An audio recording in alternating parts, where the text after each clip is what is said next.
Over the last several years, there has been a growing number of craft breweries opening up throughout the Okanagan. We're curious to know, what is driving this demand? How has the craft beer community developed? And what is a craft beer? Let's go find out. My two partners and myself, we've been craft beer enthusiasts for a long time. We're also looking for the next stage of our work lives, whether we would be heading towards retirement, and wanted to do a fun project together. And so we quit joking about craft brewery, and when we got this location of this 1920s heritage barn, Barn Owl Brewing, we were like, I think this is a perfect fit for us.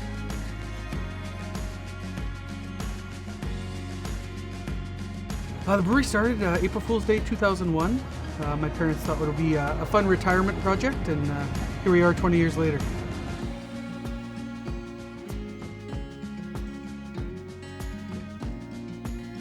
The business got off the ground 25 years ago, so we have just come in and kind of took over the business. What we're bringing to the table is not a background in beer.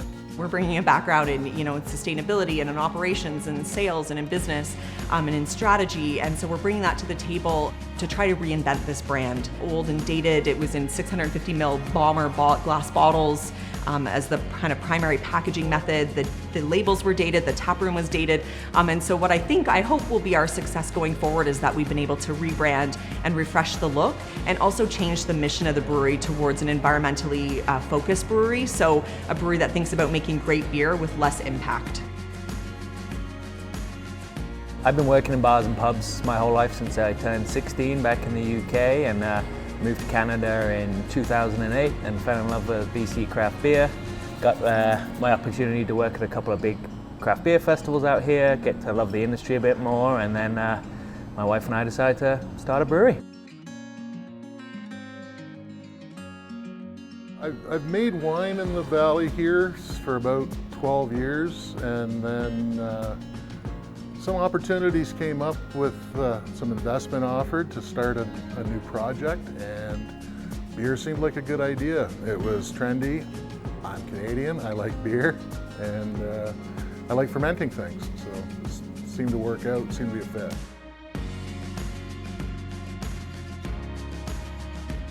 Basically, Chris is, obviously you met, he's the co-owner. We're sitting on my back patio one day drinking craft beer and talking about how much we loved it and how much, at that time there wasn't a lot of breweries in Kelowna. You basically had Tree, the big guys over here, when they just had their production facility there. B&A had just moved in, and past that there wasn't much else, so we decided, what are we doing in Kelowna? My interest in craft beer started just after I graduated university.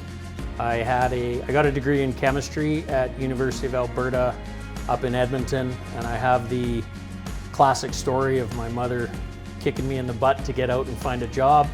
And I had met a guy that took his love of science and wanted to learn how beer and wine and distilling was made, and I made my way out to BC, and I just haven't looked back since. So it's my husband and I are the owners. It was his kind of conception and concept probably 6 or 7 years ago when there was only one craft brewery in Kelowna. It was Tree Brewing at the time, and he really felt there was a need for craft beer. We saw the vision that Kelowna had an undersaturated market at that time, and we thought it was a great opportunity to start a brewery. So it's been in the works that long. We incorporated back in 2016 and started the process then. My last year of university, I was studying for finals, and I started procrastinating by watching videos on YouTube of people homebrewing beer, and I don't know why, but it was something that I started getting more and more interested in. And then pretty soon after university, I was like, I'm gonna have a go at that. And yeah, after brewing literally one batch of beer, I was like, I want to do this. This is what I'd like to do for a living. The combined experience between me and Damien. So Damien ran a bunch of food trucks. He was an executive chef. Like, he's been around the block 100,000 times as far as food goes. So he makes Ripper Pizza. And then I was a home brewer, and then I started with the guys at Kettle River next door. became their head brewer, and then when this place became available, I jumped on it and built my own thing.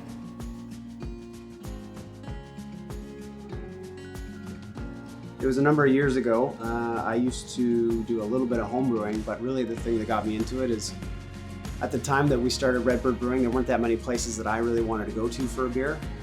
There were a few, but I thought there could be more, so decided to start a brewery.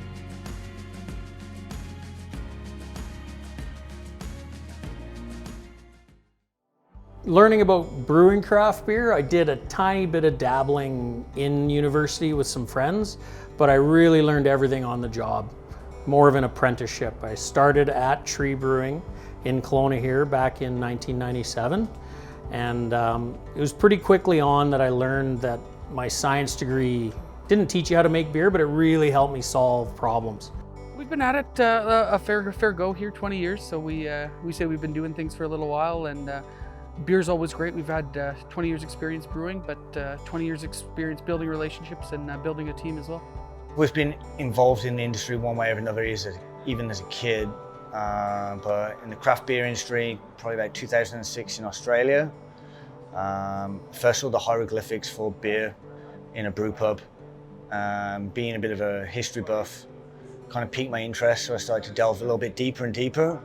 Probably began from like traveling, I guess. You just see beer, every little region has their own kind of beer of the region, claim to fame, and it is kind of a global beverage for sure. The four of us that started it, which was myself, my wife Kelsey, my business partner Jason, and our original brewer Chris. Chris had several years of brewing experience through a handful of great BC breweries. My partner Jason was part of the startup for Fresh Tap and Direct Tap and Postmark and a couple other small businesses and hospitality consulting. My wife was a sales rep for Central City for a few years. I was marketing manager for Northam Brands and all my craft beer festival experience, and it kind of built a really nice, well-rounded skill set to come in and tackle the immense challenges that are brought about by starting a brewery. So the beginning process of making beer starts with the barley and all your grains you use, which could be barley, wheat, oats, there's a whole array. But the first process is we grind them in. So we throw them into this big mill here, which gets just crushed, finely crushed, and then gets sent down to the auger that we have out there. So once the grain is carried over here to the mash tun by the auger, it gets mixed with water at the same time. And basically this thing is a giant tea bag. It's got like a false bottom in here with a set of screens that keep the grain from going into the very bottom. So the grain will spend about an hour in here, and that's where a lot of the, there's enzymes that convert starches to sugar, which give the yeast something to ferment, create alcohol. After it sits in here for an hour, we send it over to the kettle there, where it gets boiled. And we boil the beer for about an hour, some recipes a little more. And in there is where we add the hops, which give us bitterness, flavor, aroma. So after it chills in there for about an hour boiling, we send it downstream through this heat exchanger. Then we send it over to a fermenter where it will spend about a week or two, and that's where the yeast is going to consume all the sugars that we extracted in the mash tun to give us alcohol. So once the beer gets chilled in the fermenter and we've harvested the yeast off for other brews, we send it here in the cold room where we carbonate it, and this is basically the last step of the journey until we package it into kegs or cans. Biggest challenge in this industry certainly was the wait needed to get a liquor license for brewing, a manufacturing license, and also a lounge license for being able to distribute here. Since we've come in, we've realized that brewing is a lot of paperwork. It's a highly regulated industry, and so one of the biggest challenges is just keeping up with all of the paperwork from licensing to day-to-day operations. Every piece of beer or every can of beer that goes out of this place has a document attached to it. We use our agricultural products, so year to year, things change. We get different hops, different malt. All that is variables depending on weather. A hop shortage, we've had a few of those over the years. It seems like there's a big aluminum shortage right now.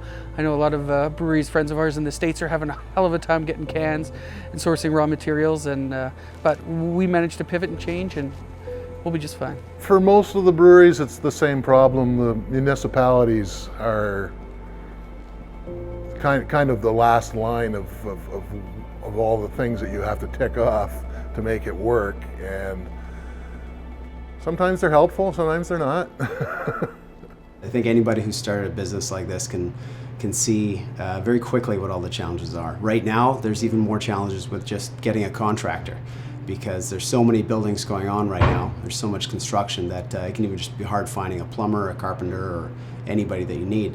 But along with that, there's also challenges with the liquor board, liquor regulations. There's challenges with city approvals. It's a long process. You actually need to have a space rented before you can even apply for your liquor license. So you have to be dishing out money while you're waiting to see if you're even going to be approved or not. So the whole process is pretty challenging. First one was finding the right location. This wasn't the first location we ended up at, but it was a kind of last minute curveball that ended up being absolutely perfect for us, right in the downtown heart. Budgeting and managing such a big build, especially a renovation. This was a nightclub. It wasn't a from scratch build or a spec build, so there was a lot of issues with the renovation part, which led to large budget overruns. There's a lot of industries where competitors don't really work together, but we're an industry where the more that we work together, the better it is for everybody. It gets people excited about craft beer in a location, in a town, in a province, and people get really excited about that. There's a reason to come and visit Penticton to check out our craft beer scene here, because we've got 7, soon to be 8 breweries. One of the biggest things of pride we feel in the industry is that we all work together. Some industries are pretty cutthroat and pretty ruthless. We're all buddies just making good beer together. Yeah, the community's tight. Everybody's very helpful. We share ideas, lend each other equipment and ingredients, and and there's a lot of really talented brewers who've got a lot of experience and landed in this valley, and they've helped me a lot. But obviously we're about the beer is our first thing, but our favorite part of owning a brewery is being part of the community, hospitality, relationships, that kind of stuff. I'd say people are being more adventurous with their beer making these days, like venturing out of just the classic West Coast flavor profile and getting into some weirder stuff. And customers have definitely come along for the ride. They're more open to trying new things all the time. They always want to see what's fresh, what's new, what's exciting. There's certainly a generational change in culture, which is that I think the millennial generation and Generation Z and everyone that follows is more interested in unique experiences than perhaps previous generations. And that's not to say that they're not interested at all, but it's something I think we seek out more. And so and my personal experience of that is I enjoy going out and trying something I've never tried before. I would consider myself a consistent craft beer consumer, yeah. I drink craft beer weekly because you have endless options, so much more variety to choose from. I look for uniqueness, I like to try things that you wouldn't find elsewhere, some crazy flavors. The selection has changed a lot. The breweries are coming a long way with trying new things. Before it was, you'd get your IPAs and your stouts and your lagers, but now the selection is much more variable. I think the sky's the limit with the craft beer industry, especially in Kelowna. It's doing nothing but growing. The industry's growing. I think the amount of people drinking craft beer is growing. Collectively, if you went through this path and went to every single one, you would leave with so much new knowledge and so many new memories, because breweries are just such an exciting place to be and try out. So it's great over in the Okanagan. I think it's the way things change. The beer market's changed a lot. At the beginning, we felt like craft beer missionaries, telling the world about craft beer and the differences and why that's important. And craft beer has evolved into something totally different today. Everyone is excited for new, impressive styles, and everyone wants to know who makes their beer. So it's great. I'd like to say thank you, I think, to all the people out there that have supported us through this time. I mean, we've all tried. We're all small business owners. There's not a lot of CEOs here with masters and years and years of business ownership and stuff. So we're all figuring stuff out, and we've really been happy to be part of people's new normal, kind of getting out of their house and supporting local and all that kind of stuff. Every time you go somewhere, you're grabbing a beer. You're going to the grocery store, you're grabbing some beer. Like, instead of grabbing, you know, the vodka drinks, like the coolers, like, you realize that anything you need on a nice sunny day is a light craft beer. It's the best thing in the world.